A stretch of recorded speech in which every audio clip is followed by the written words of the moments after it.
Salam everyone. Hope everyone is all right. My name is Dr. Syed, and I'm going to be talking about the concept of why do we fast during the month of Ramadan. So here's the agenda points. I'm going to try to make it brief. I always say this, by the way. First, welcome back to the Quran Only Research channel. Of course, if you're new, please subscribe.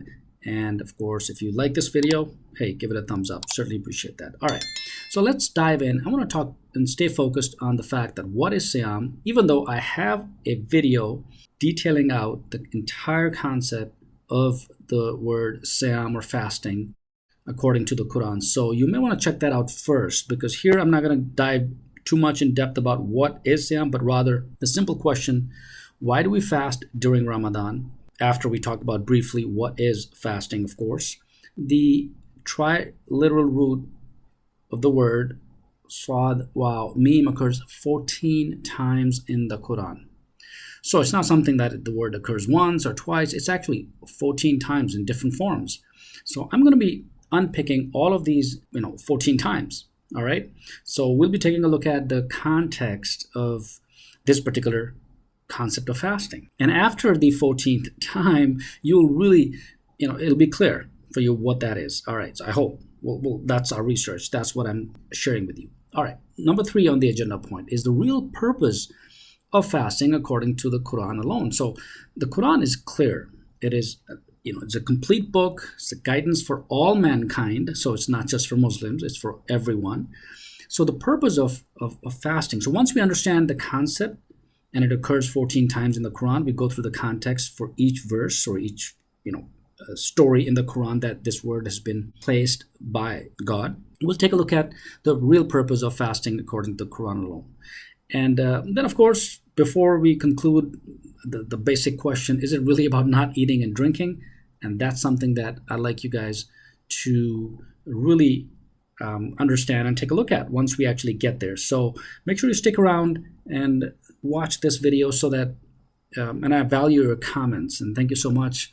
I'm receiving, tons and tons of comments and emails, so I really appreciate your love and support.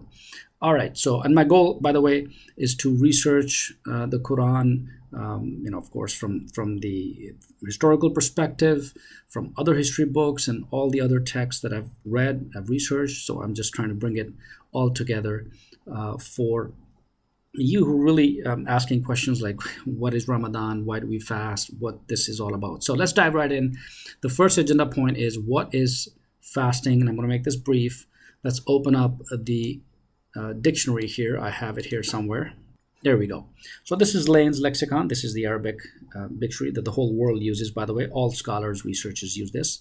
So on page 1749, if you don't have this, by the way, let me know in comments. If you want it, I can send out a PDF that you can download, or I'll give you a link in the description as well. All right, so this word, the root word, by the way, let's see, it's Swad, Wow, Meme, right? So that's the triliteral root word. So the meaning of this word is really, abstaining, okay? That's really what it means. Doesn't matter which form you look at, it means to abstain, okay?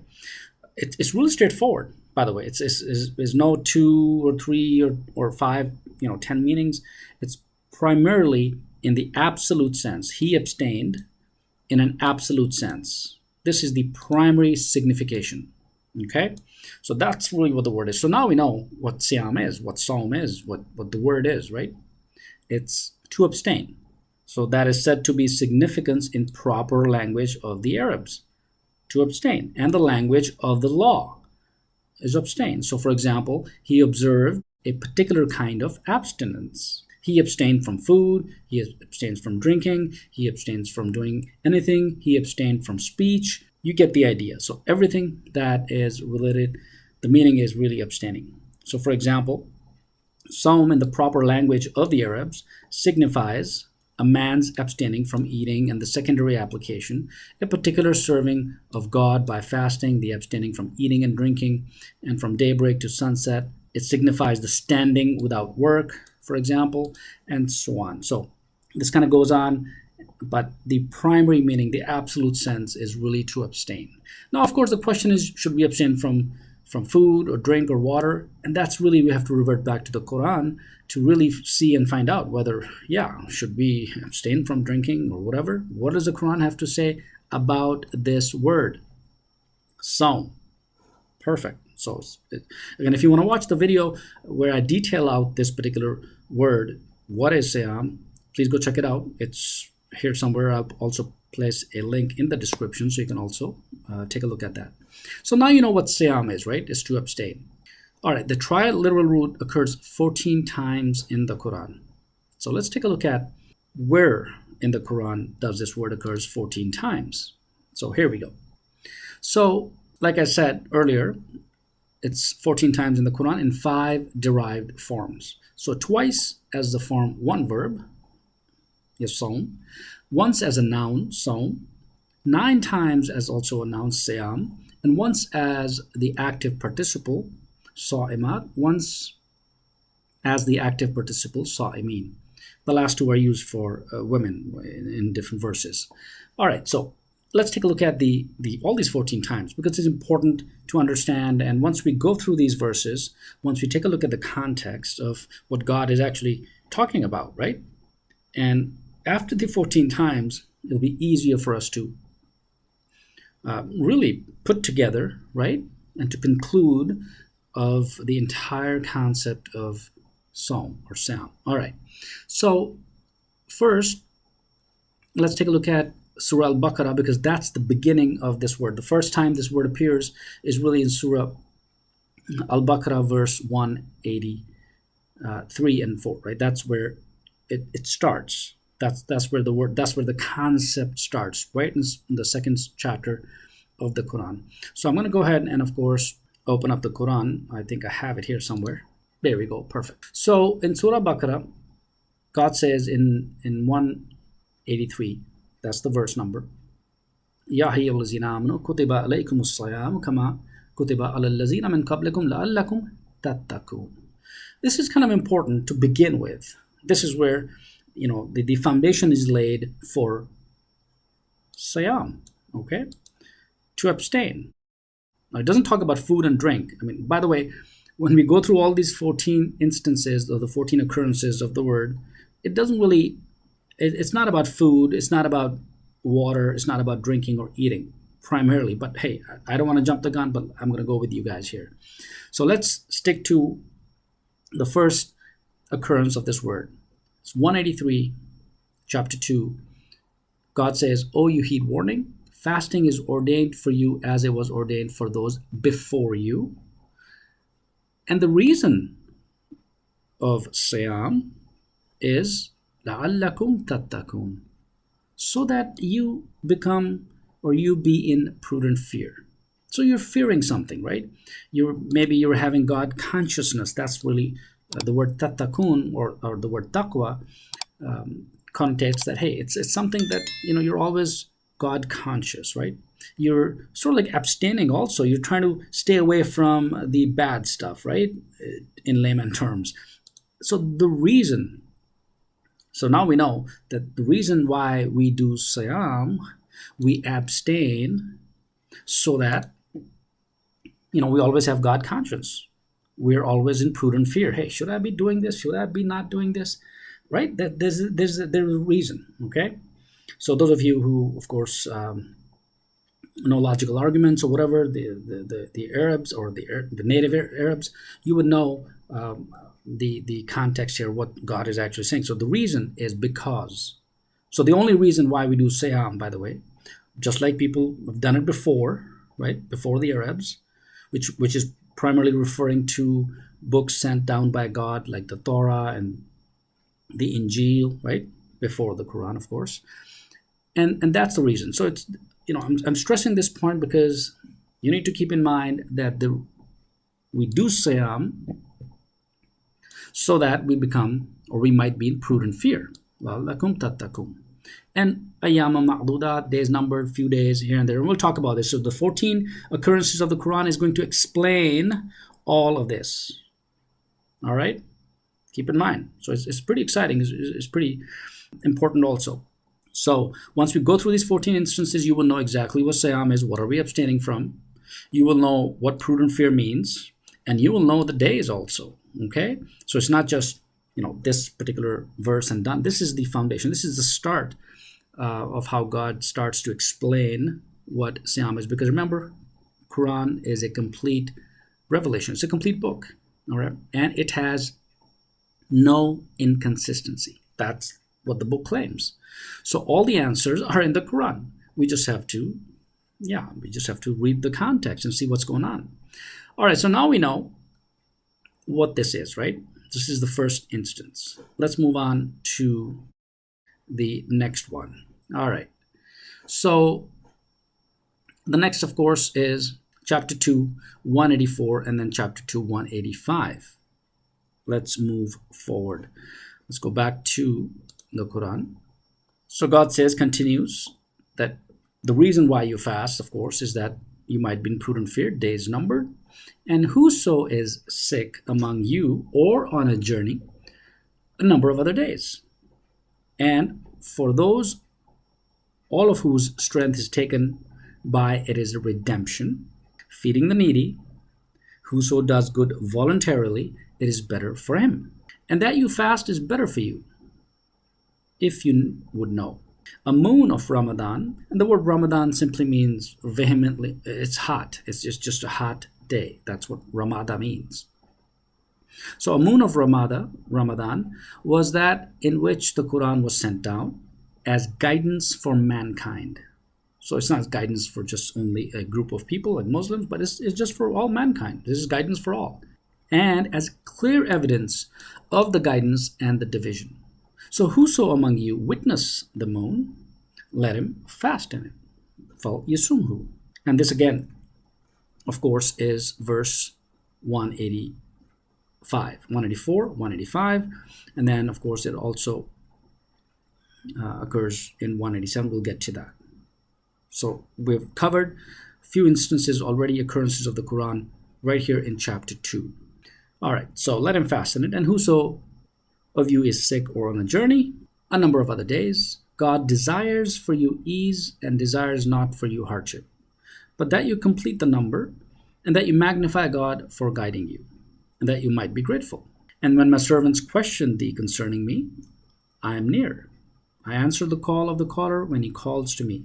So let him respond to me and let them believe in me, that they might be guided. So this is how sort of like the concept of Siyam starts. All right, I'm going to continue to verse 187 because still words Siyam occurs here also.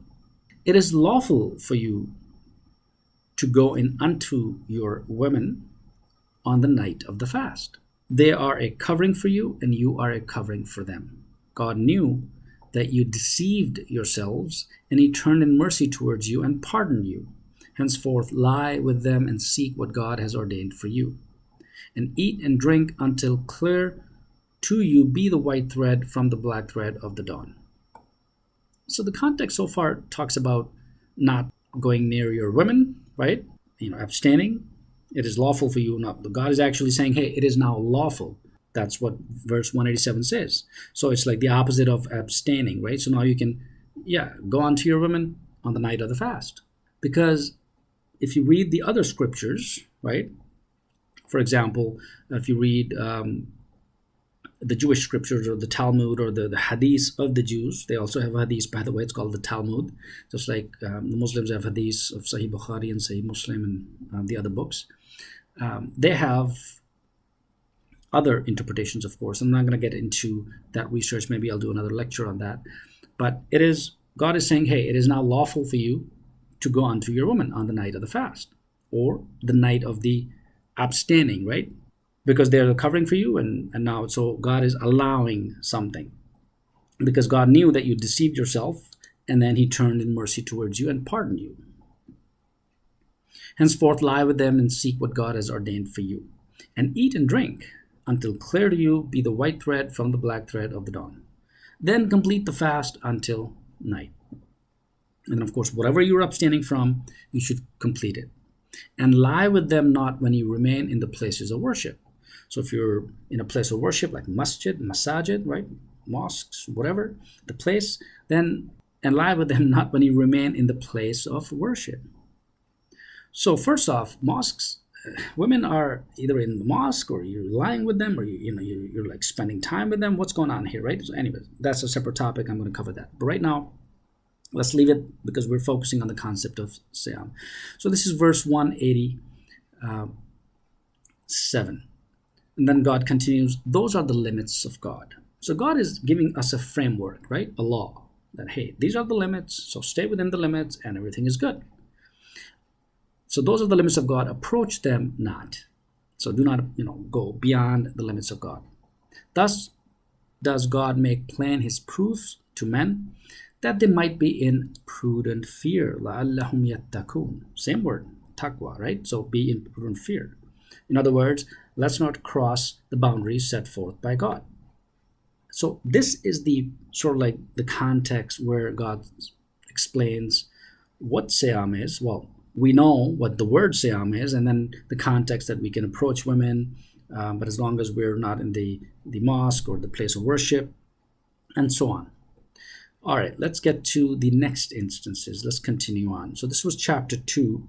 Let's go to the word noun in chapter 19, verse 26. Okay, this is also, of course, all about abstaining. So let's navigate to 1926. All right, perfect. So let's see if I can. This is chapter 7. I want to go to chapter 19. There we go. This is Surah Al-Maryam. So here the word also occurs, Sawma. That's where the word is. So let's scroll up a little bit so we understand what the context is. Most of you already may know this story. This is about, let's start with, of course, verse 19. So let's start with verse 19 and then we'll get to verse 26.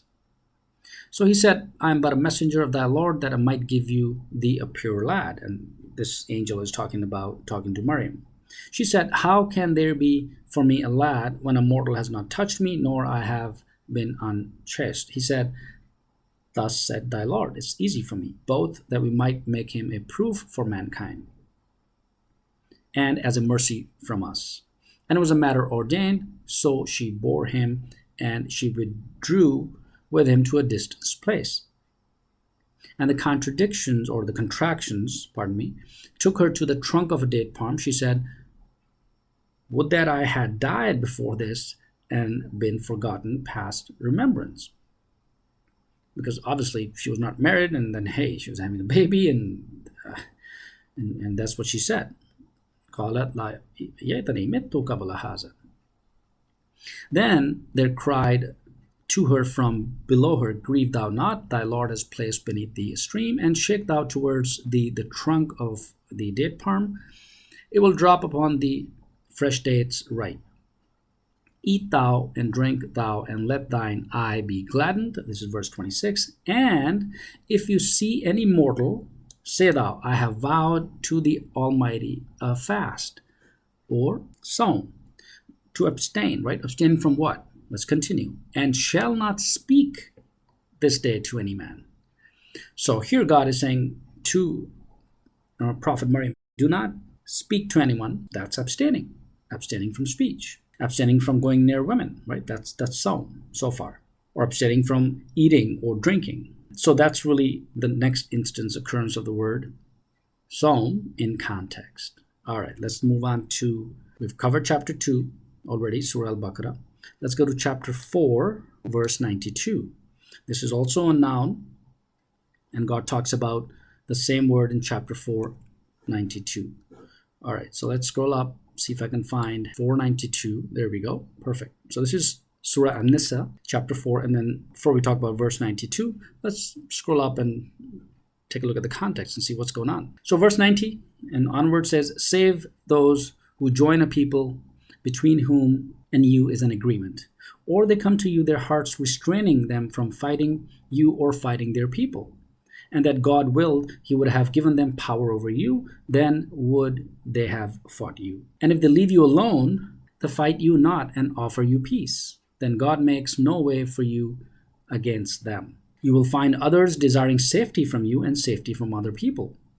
As often as they turn back to the means of denial, they are turned over to it. Then if they keep not away from you, nor extend to you peace, and restrain their hands, take them and kill them wherever you gain the ascendancy over them. And against such we give you clear warrant. It is not for the believer, this is verse 92, it is not for a believer to kill a believer save in error. So now God is saying, hey, if you kill someone by mistake, what do? And whoso killed a believer in error, وَمَنْ قَتَلَ مُؤْمِنًا خَطَأً, then the manumission of a believing slave and the blood money delivered to his family. So hey, you got to do something. If you kill somebody by error, then you got to give blood money to the family. Save if they forgive by way of charity, unless they don't want your money and they say, hey, we forgive you. Let's continue. And if he be of people hostile to you and a believer, the manumission of a believing slave. Once again, if you kill someone by error, for example, then God says, hey, these are the things that you have to do if you can, right, to sort of like pay for your mistake. Let's continue. And if he be of a people between whom and you is an agreement, blood money delivered to his family and the manumission of believing slaves. And whoso has not the wherewithal, and if you can't do any of these above, right, then فَصِيَامُ شَهْرَيْنِ مُتَتَابِعِينَ, then if fast for 2 moons consecutively, right? So then you got to abstain for 2 moons, okay, as repentance from God. And God is knowing and wise. So now we know that in this instance, in chapter 4, God also talks about abstinence, okay? Especially in the context of if you were to accidentally or by error kill someone. All right, so this is chapter 2. Now, chapter 5 has a few instances of Siyam. Chapter 5, verse 89, and then verse 95. So let's take a look at what God talks about here in terms of Psalm or abstinence, okay? So let's go to 589.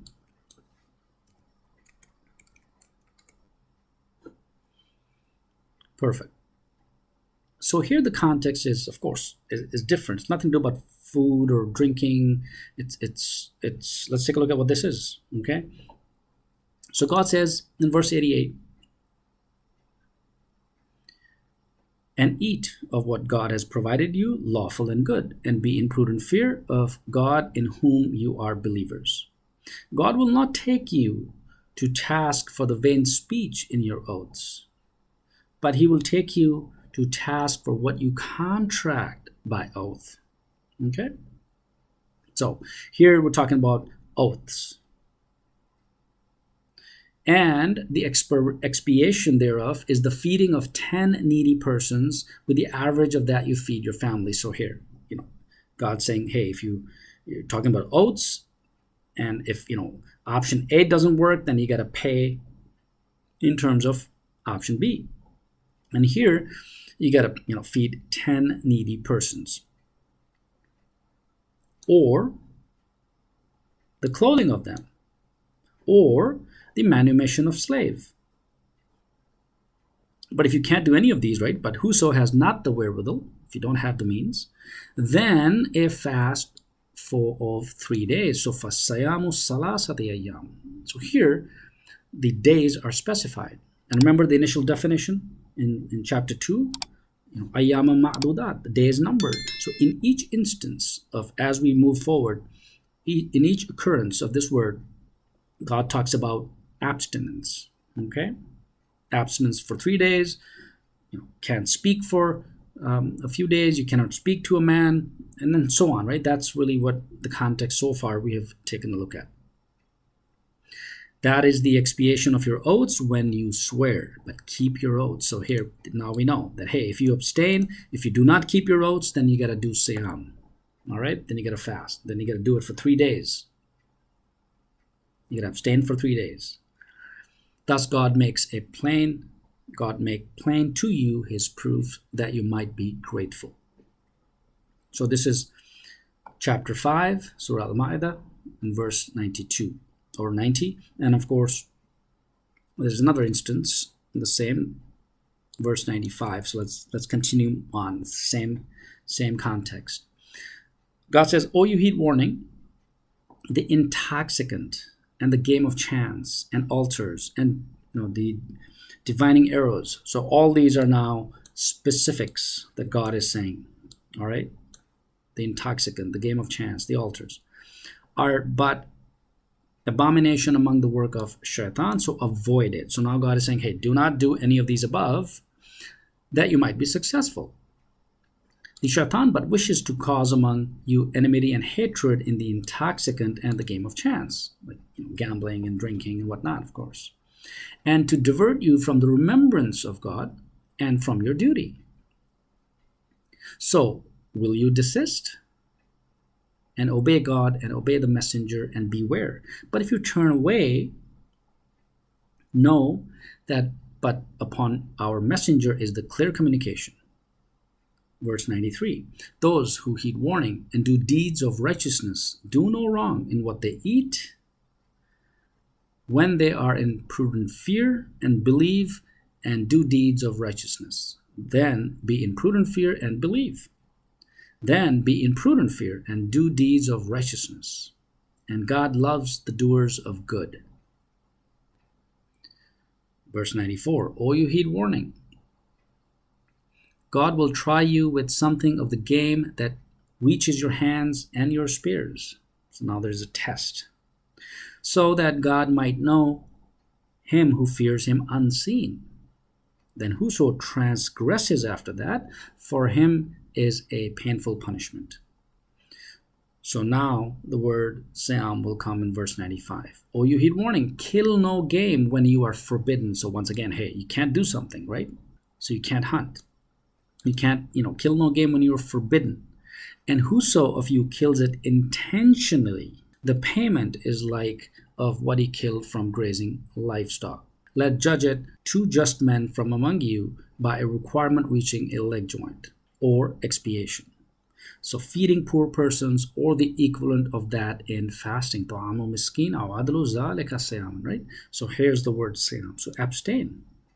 Once again, either you feed poor people, if you kill, let's say you hunt when you're forbidden, and then you have to go through the process of finding out who really killed that animal, where the animal was buried, and then 2 just men among you will decide, and of course go through the process. And then once they find, hey, that you're the one who killed it, then feed some poor people, or the equivalent of that in fasting, or hey, do siyam, abstain. So that's the next occurrence. So we've covered so far. Now, only 3 more instances. We've covered 11 instances so far. So I'm going to go to chapter 58, verse 4. Or before chapter 58, let's go to chapter 33, which is Surah Al-Ahzab, if I'm not mistaken. So let's go to chapter 33. There are 2 instances in the same verse of the word Sa'imat and Sa'imin, and then we'll take a look at the last occurrence in chapter 58. So let's go to 33:35. So here the context is that God is talking about women, all right? And God is saying, and stay within your households and make not a display of yourselves with the display of the former time of ignorance, and uphold your duty and give the purity and obey God and his messenger. God but intends to remove abomination from you, people of the household, and to purify you completely. And remember what is recited within your households of the proofs of God and of wisdom. God is subtle, aware. The submitted men and the submitted women, and the believing men and the believing women, and the devoutly dutiful men and the devoutly dutiful women, and the truthful men and the truthful women, and the patient men and the patient women, and the humble men and the humble women, and the men who give charity and the women who give charity, and the men who fast and the men who abstain, right? Abstain from what God is telling us not to do. We're not doing it, right? So we're abstaining from all of the not to do things. So, and the men who fast, and the women who fast was sa'imat. So there's a couple more instances of the same root, sa'imin and sa'imat. And the men who are custodians of their modesty, and the women who are custodians, and the men who remember God much, and the women who remember God has prepared for them forgiveness and a tremendous reward. All right, it makes sense, right? Perfect. So this is chapter 33. Now the last occurrence of the word is chapter 58, verse 4. So let's take a look at that. All right, perfect. So this is chapter 58, Surah Al-Mujadala. And the word occurs here as well. So let's take a look at the context of what God is talking about here.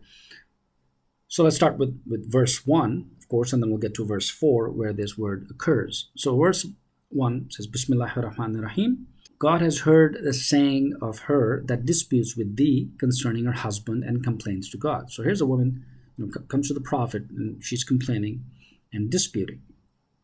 And then God hears the conversation between you. God is hearing and seeing. Those among you who assist among their wives, they are not their mothers.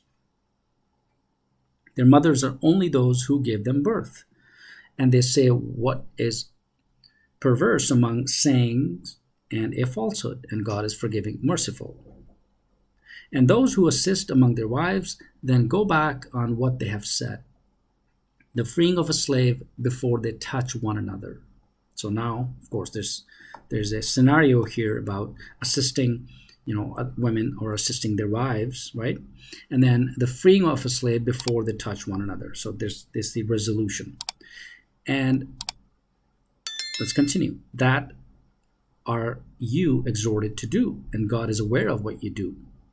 And whoso has not the wherewithal, so if you can't do it from a lam yajid, right? So if you can't, right? And notice this like condition or this resolution or this, if you can't do this, right? Like if you can't do this, then you have to abstain. فَالصِّيَامُ شَهْرَيْنِ, for 2 moons or 2 months, however you want to say moons. I'm going to talk about that in a separate lecture of what the word shahr means, right? But typically, generally, it's months. So here you're fasting for 2 months, for example, right?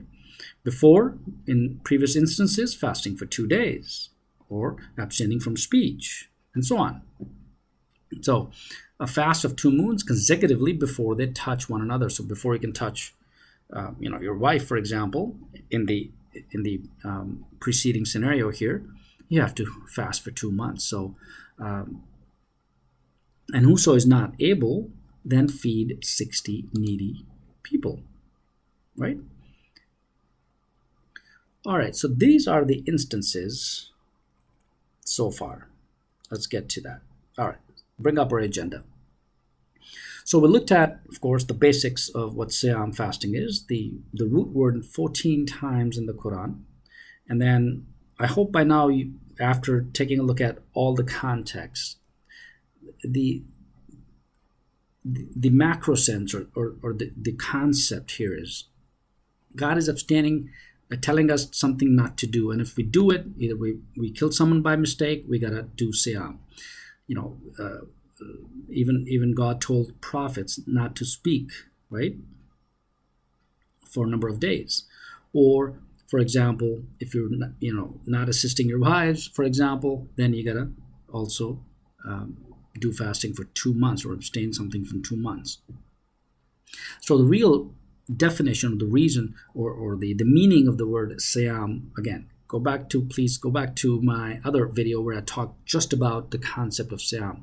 It's really when God stops you from doing something and you do it. So it's really like a form of, like, I shouldn't say a resolution or a punishment, right? Something that, hey, if you go beyond the boundaries of God, then you gotta abstain. All right, but please go check out my video what Siyam is, and I've detailed that out. So we know the real purpose of fasting according to the Quran alone. Now this is all in the Quran. There's 14 instances in the Quran. Let's talk about, is it about not eating and drinking? Well, in all of these 14 instances, it's not really about, you can't, like for example, for 2 months, God says, hey, if you can't do this, you gotta do Siyam for 2 months. Now, in my entire lifetime, I've not seen anyone, not eating and drinking or fasting for in a typical scenario for 2 months because this condition was not met, or for 3 days, or for 2 days, or for 7 days, for example, or and so on. So these are the instances. So that's really what Siyam is all about. So why do we fast during just this month? It's not in the Quran. It's not. All right. So it's not in the Quran. Of course, the entire concept of Ramadan, the rituals, for example, and of course, I just recently uploaded my research video on Salat, what the word Salat is and the prayer is, and how do we pray according to the Quran. So please go check out that video as well, because it's not really what the Quran is talking about. That's not the concept of what we do, or as Muslims do. And of course, and keep in mind, fasting is also done by people. For example, the Jews, they also fast. Christianity has fasting, and all of these are different from different variations. Okay, so some people fast 5 days, 10 days, 30 days, 40 days, whatever it is. It's just the same variations. And I've highlighted those because if you look at, and all of these concepts that we follow today as sort of like rituals, you'll be surprised to find out that different sects, for example, or different religions, so-called, I should use the word religion here, they're borrowing from each other in different variations. For example, there's Salat, and there's the Jewish prayer, there's Christianity prayer, and there's the Muslim prayer, right? So if you look at that context, of course, that's going beyond the scope of this lecture, but I've touched base on the facts that they're all interrelated. Whether it's prayer, whether it's fasting, whether it's other concepts, okay, and that I'm going to talk about later. All right, so I hope this would kind of make sense. So now you know what fasting is and why do we really fast, and should we fast, or what the purpose of fasting according to the Quran is. My goal here was to just elaborate the real purpose of fasting according to the Quran alone. My name is Dr. Syed Raza. Thank you so much for watching. And if you're new, please subscribe. Certainly appreciate your love and support. And of course, before you leave, you can click on that like button if you like this video. And of course, place your comments below. I value your comments and I value your feedback, because learning is a lifetime journey. And whatever research I provide is right here so we can share knowledge among each other. Thank you so much once again, and have yourself a wonderful day. Assalamu alaikum.